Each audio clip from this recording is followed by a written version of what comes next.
Star Wars Battlefront 2 from 2017 is a video game, and it's a damn good one. There's a lot of things to love about this game, and there's a lot of fun to be had with it.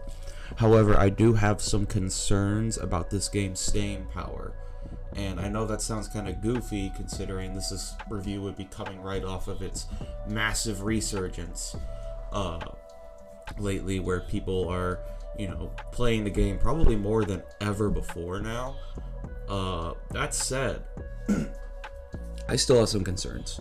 And a lot of those concerns have to do with the single player modes, but before we get into any of that, I'm going to talk briefly about the multiplayer modes, which is kind of the meat and potatoes of this Battlefront game.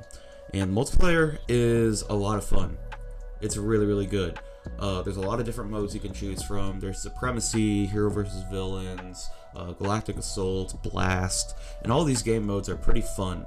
There's also Ewok Hunt, which is kind of like a horror game in a sense. It's like a horror mini game where you play as a stormtrooper, and like you're in a squad of stormtroopers, and then there's these Ewoks, and as your stormtroopers, you can't see in the dark, and Endor is at nighttime, and you're basically trying to hunt down these Ewoks before they hunt you down. And when you die and get killed by an Ewok, you turn into an Ewok and try to eliminate the rest of the stormtroopers in this.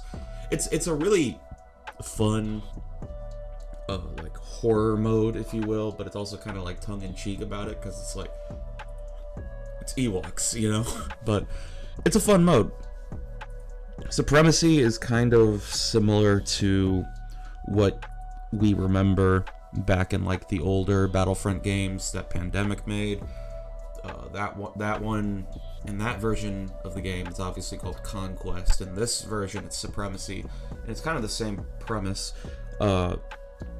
Capture command posts.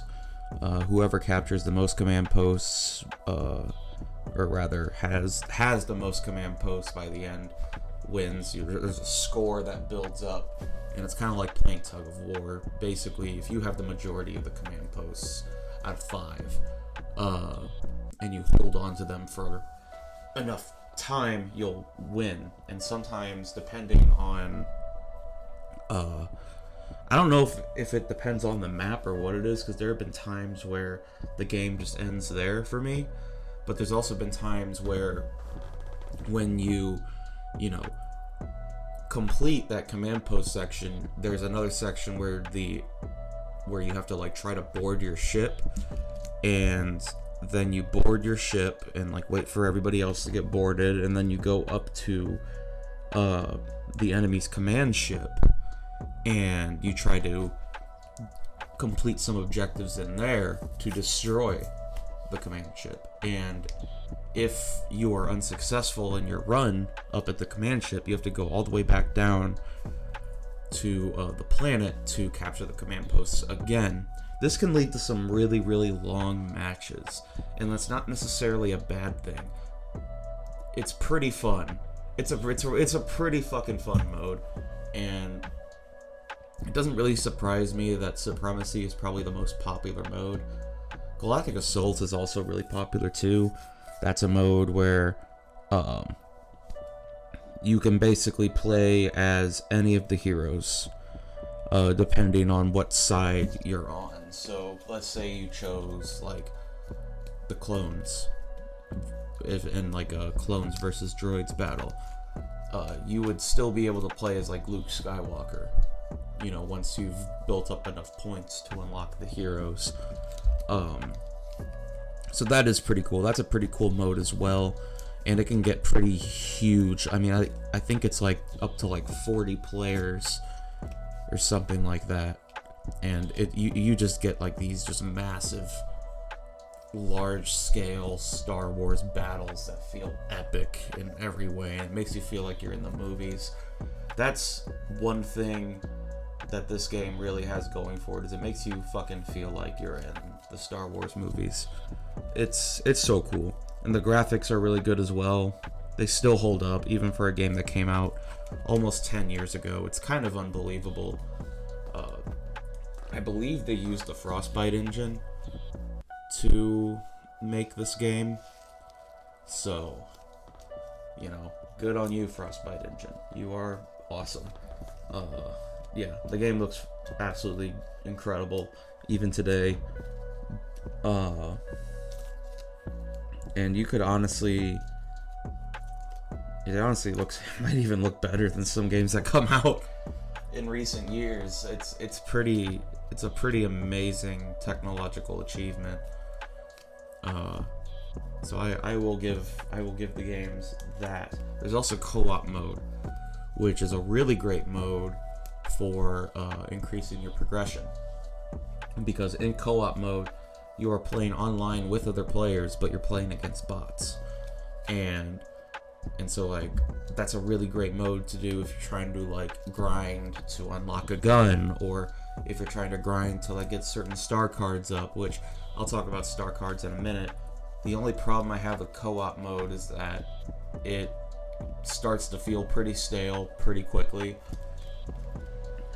And I say that because it's really only one type of mode that you're doing. It's like the attack and defend type of thing, because in the multiplayer mode, there's like a mode where it's like attack or defend.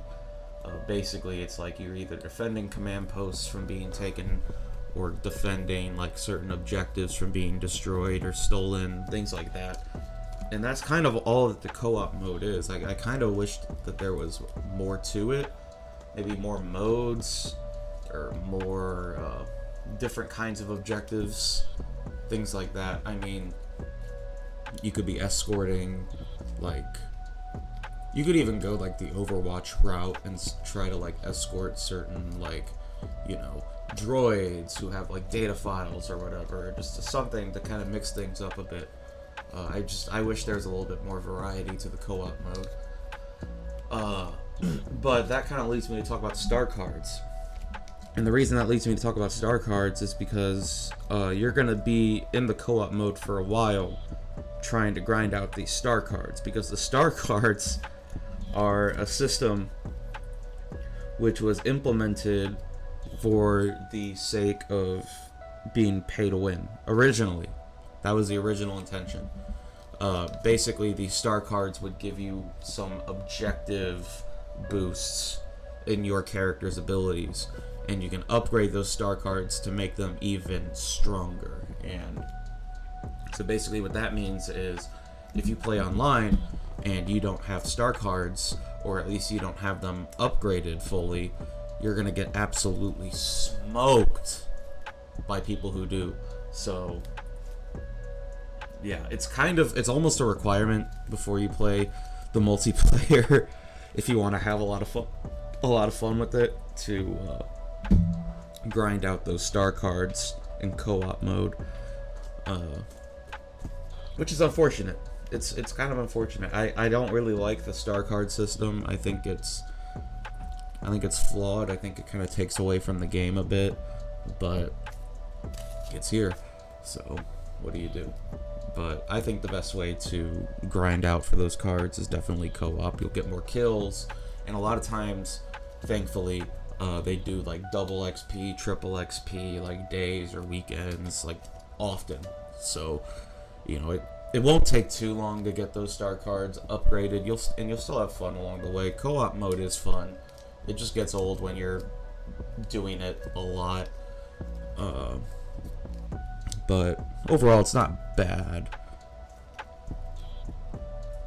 Now, what is unfortunately kind of bad is the single player modes. Campaign, I didn't play much of the campaign, and that's because I didn't find it all that interesting when I was playing the campaign. Enemies kind of just stand around waiting for you to kill them. It's really unfortunate. I did not have fun when I was playing it, and I did not get very far, and I don't really intend to get much farther, to be honest. Yeah, that's all I really have to say about the campaign. I'm sure that there are people out there who think it's a great campaign, and hey, good on you. I just couldn't get into it, and I don't really care to get into it. It just doesn't seem all that interesting. The story doesn't seem all that interesting to me, so I'm not gonna play it any more than I already have. Instant action, I would say, is a disappointment. You kind of wish there was more there. You got the supremacy mode that you can do, and then like the attack and defend, and that's really it. There's not anything else that you could really do mode wise in instant action. You can't do heroes versus villains instant action. You can't do like hunt mode instant action. It's just kinda, you just get supremacy and the attack and defense modes, and that's it. And it's kind of a bummer. And you can't even really make a playlist. You can only do like one mode at a time. There is some customization regarding like how quickly that like battle points will load up for you to like be able to play as heroes more frequently. But aside from that, there's really not a whole lot to this mode, and that's kind of unfortunate. Another thing I kind of want to talk about is the lack of galactic conquest. Now, this is kind of a tired argument to hear for me, because like I've heard a lot of people who talk about this game talk about like where the fuck is galactic conquest. There should be galactic conquest here. I'm fine with there not being a galactic conquest. Hot take, I guess. I'm fine with there not being a galactic conquest. I mean, this is DICE's version of Battlefront. They should be able to do their own thing with it. And if they don't want to do galactic conquest, whatever. The problem, though, is that they don't have enough single-player modes to make up for the lack of a galactic conquest type of mode. So that's kind of why I struggle to feel that this game is going to have a lot of staying power after this big, like, point of hype goes away. Because all that there really is to play and have a lot of fun with are like the multiplayer modes, the co-op mode, and the single player is kind of barren. There is definitely more content in this game than there was of the 2015 Battlefront, thank God, but it still leaves much to be desired, honestly. So ultimately, those are my thoughts on Star Wars Battlefront 2. What did you think of the game? Did you love it? Did you hate it? Please let me know in the comments, and have a great day.